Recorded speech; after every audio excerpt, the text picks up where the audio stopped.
Hello all, welcome back to the Biodocs channel. In this video today, we'll be learning about one of the divisions of the algae, that is going to be the brown algae, which is being called as Phaeophyaceae.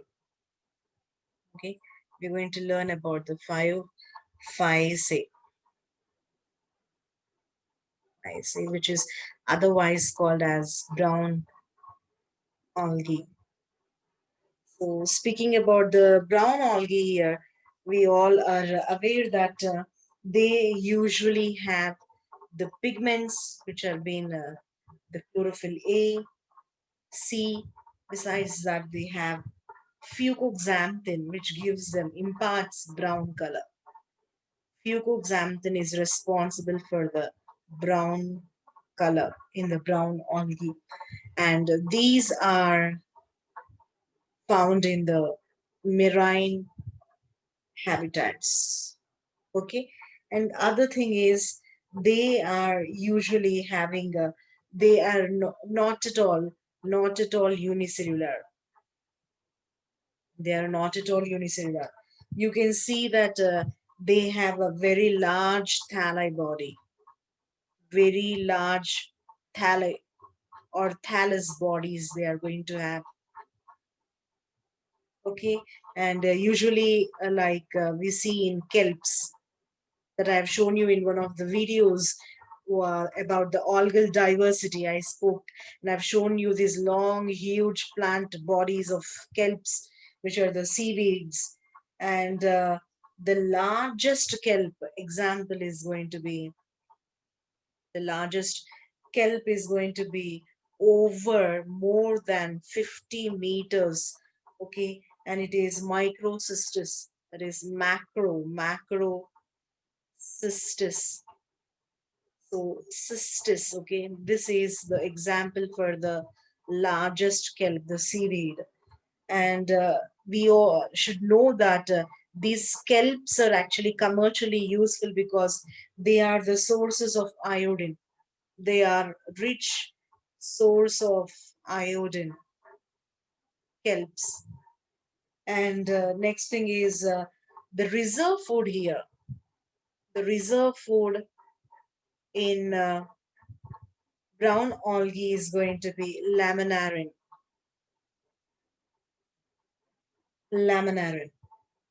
So if we look at these things over here about the brown algae, they are going to have even mannitol. Even mannitol is going to be the reserve food that's being seen. If you remember, children, in the videos that I have made about the commercial algae, useful algae, I spoke about the laminaria, where it was a brown algae which was used as the what we call as a hydrocolloid for water holding substances. Okay, there we have learned about this particular one, where we took an example of laminaria and sargassum, porphyra. So these are the reserve food materials that we can see in the brown algae. And usually we see that even in the kelps, we can see that if these kelps are going to have a composition called as allergenic acid, which is usually used in the preparation of jellies. Okay, so this is used in preparation of gel.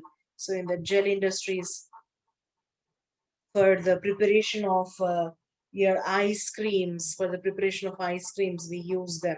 So that is found in these kelps, which has been called as alginic acid, we are going to call.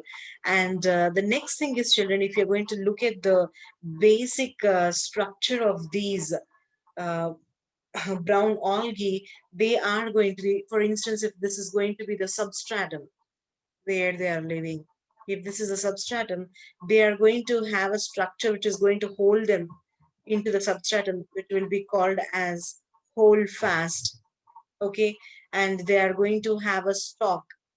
They're going to have a stalk, which will be called as a stipe, and they are going to have these structures like leaves. Okay, these will be called as fronds. So this is a basic structure of your brown algae, structure of brown algae. So they are fixed with the holdfast. They have a stalk-like stipe, and they have leaf-like photosynthetic organs, which are the frond. So these are equivalent to what? They are equivalent to a stalk, and these are equivalent to the leaves, and hold fast is equivalent to roots because it is helping in fixing it to the substratum, children. And when it comes to the process of reproduction, vegetative reproduction in these brown algae are just because of the fragmentation process, because I told you they have a long bodies. Okay, so it is fragmentation process. And if we look at the asexual reproduction process, as I told you, asexual reproduction is going to be through the production of spores, right?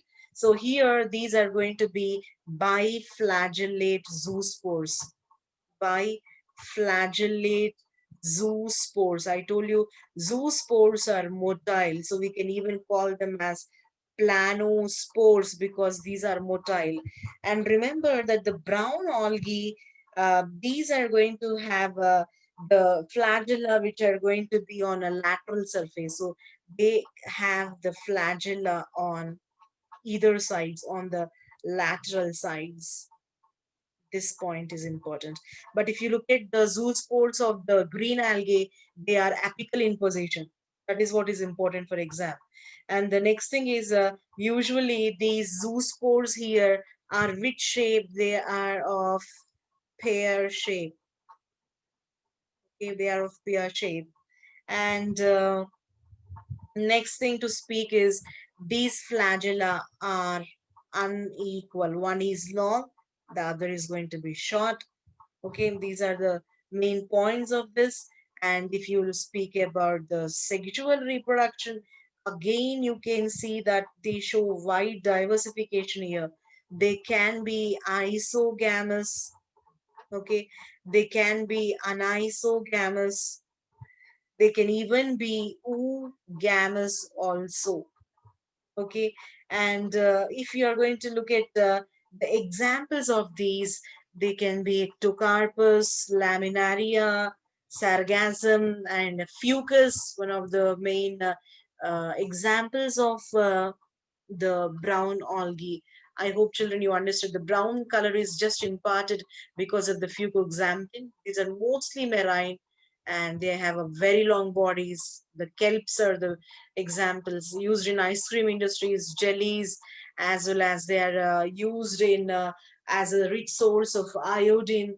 And the laminaria, which is one of the brown algae, which is an edible algae, and the reserve food materials are going to be in form of laminarin and the mannitol, and their body comprises of substratum fixed with a, that is they're fixed to the substratum with a hold fast.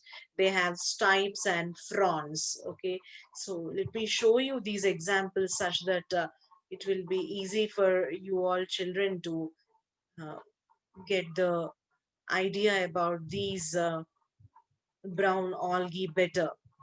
Okay, so let me show you the laminaria, the edible brown algae. This is the, these are the fronds that you can see, the leaf-like structures, and you even have the stalks which are being called as the stipe. These are the fronds that we are seeing. This is laminaria. Just because of fucoxanthin, they are brown in color. Okay, children, and next thing, if I have is, yeah, I have this Ectocarpus. So this is the Ectocarpus that you can see that you're seeing on the screen here. So this is going to be the Ectocarpus where you can see the frond-like structures, okay, the leaf-like structures, and they're brown in color. This is the Ectocarpus species.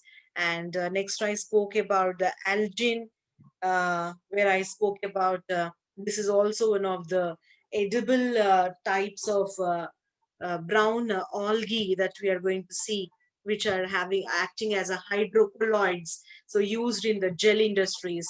This is going to be your algin.